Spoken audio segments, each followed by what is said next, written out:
வச்சிருந்தா சரி biscuit packet எல்லாம் எப்பவும் இருக்கும் ஏதோ ஒன்று இருக்குங்க. எப்ப அது ஹாஸ்பிட்டலுக்கு போகாதுக்கு முன்னாடி. சரி. அதான் இந்த நாட்டு வைத்தியம் பார்த்துட்டு இருந்தேன் இல்லைங்களா, அதுதான் பிரச்சனையா இருக்க ஆரம்பிச்சதுங்க.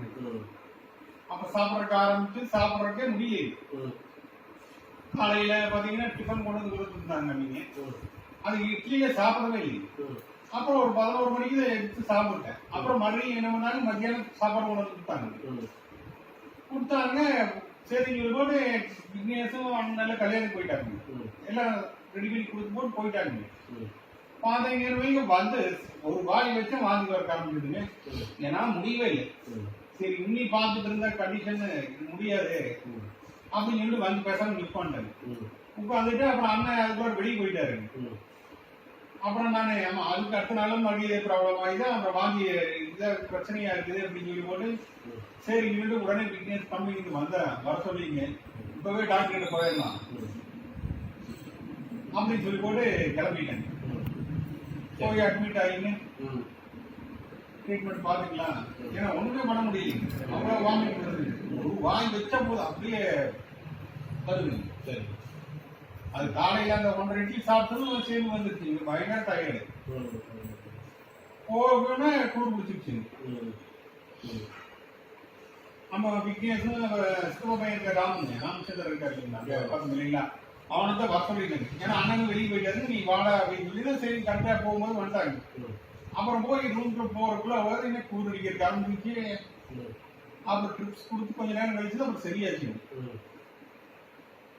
அப்புறம் தான் சரி ஒரு 4-5 நாள் பார்த்துட்டு இருந்தாங்க, ஒண்ணுமே பண்ண முடியல. என்னடா பண்ணது சோதனைன்னு சொல்லி போட்டு சரி அப்புறம் இவங்களும் ஆண்டிருக்காங்க. சரி இவங்களுக்கு அப்புறம் பிரச்சனையா இருக்குன்னு சொல்லி போட்டு அப்புறம் மறுபடியும் வரேன் அப்படின்னாரு. முடியல நான் வந்துடுறோம் அப்படின்னாரு.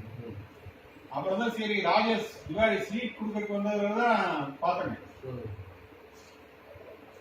வீட்டு வரலன்னு வைங்க, அப்புறம் இந்த ட்ரீட்மெண்டே நடந்திருக்காரு. அப்புறம் தான் சொன்னாருங்க இந்த மாதிரி இருக்கீங்க பார்க்கலாமா அப்படின்னு. நான் அப்பவே சொன்னேங்க, நீங்க இப்பவே கூப்பிடுங்க, நான் எப்படி 2 மணி 3 மணிக்கு போயே தீருவேன், கண்டிப்பா ஹாஸ்பிட்டலுக்கு போயிருவேன். அதனால நீங்க இன்னைக்கே வர சொல்லுங்க. அதான் சொன்ன ராஜா கேட்டு பாருங்க. அப்பவே அங்கிருந்தே போன் பண்ணுங்க அப்படின்னு.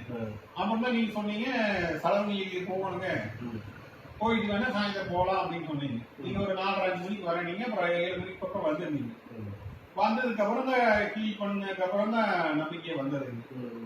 அப்புறம் அடுத்த நாள் அங்க போய் பண்ணோம் இல்லைங்களா, ராம் வீட்டுல பண்ணோம். அப்ப பாத்தீங்கன்னா அந்த பண்ணி அவரு கொஞ்சம் என்னால உட்கார முடியல. இவர் உட்காந்துட்டே இருங்க அப்படின்னாரு. தூங்கிட்டேன், வாழ்க்கை நல்லா தூங்கிட்டேன். ஏன்னா நீங்க அந்த பக்கம் போயிட்டீங்க, நீங்க எல்லாம் பேசிட்டு இருந்தீங்க. சரி இவர் இவரு சினிமாக்கு பண்ண போனாரு. அப்புறம் நல்ல தூக்கம் வந்து நல்லா தூங்கிட்டாரு.